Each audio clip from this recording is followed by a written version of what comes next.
शीर्षक खुफिया तहखाने का रहस्य।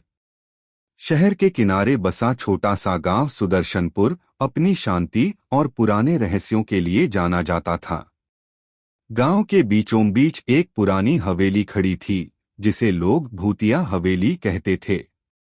कोई भी वहां जाने की हिम्मत नहीं करता था क्योंकि एक अफवाह थी कि हवेली के नीचे एक खुफिया तहखाना है जहां जाने वाले कभी वापस नहीं लौटते।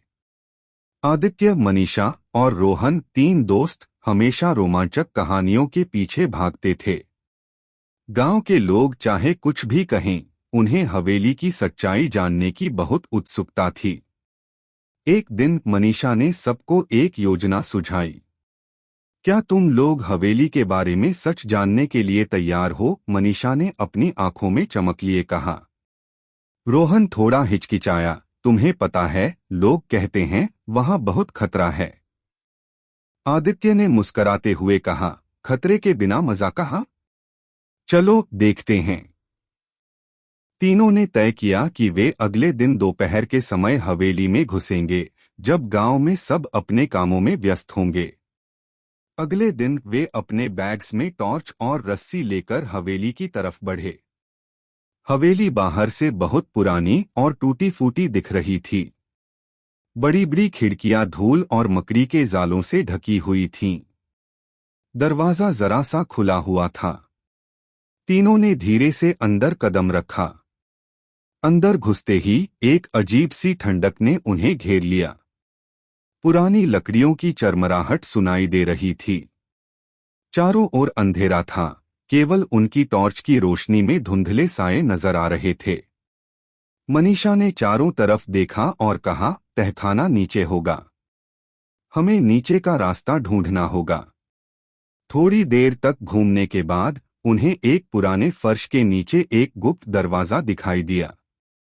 आदित्य ने दरवाजे को खींचकर खोला। नीचे एक संकरी सीढ़ी जा रही थी।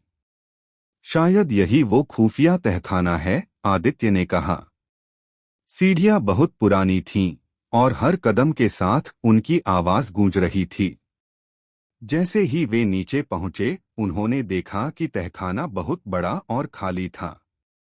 दीवारों पर अजीब चिन्ह बने हुए थे और एक कोने में एक पुराना बक्सा पड़ा था।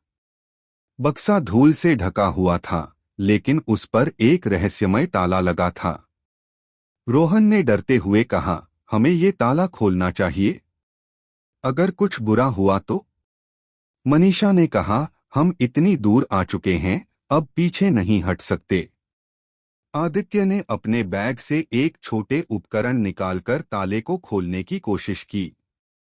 जैसे ही ताला खुला, एक तेज आवाज से बक्सा खुल गया। बक्से के अंदर एक पुरानी पीली किताब थी जिसका नाम था अज्ञात सत्य। किताब के पहले पन्ने पर लिखा था, जिसने ये किताब खोली उसे सच्चाई का सामना करना होगा। अचानक तहखाने की दीवारें हिलने लगीं। हवा में अजीब सी फुसफुसाहट सुनाई देने लगी। तहखाने में छिपी एक पुरानी मशीन चलने लगी, जिससे एक बड़े दरवाजे की दिशा में रोशनी निकलने लगी। तीनों बच्चों का दिल जोर जोर से धड़क रहा था। क्या ये हवेली का कोई पुराना रहस्य है? मनीषा ने डरते हुए कहा। वे रोशनी के पीछे पीछे दरवाजे की ओर बढ़े। दरवाजे के दूसरी तरफ एक और कमरा था जो पुराने यंत्रों और नक्शों से भरा हुआ था। दीवारों पर गांव की पुरानी तस्वीरें थीं, जिनमें कुछ लोग ऐसी पोशाक पहने हुए थे जो उन्होंने कभी नहीं देखी थी। एक नक्शा हवा में लटका हुआ था जिसमें एक ऐसा इलाका दिखाया गया था जो गांव के पास कहीं नहीं था।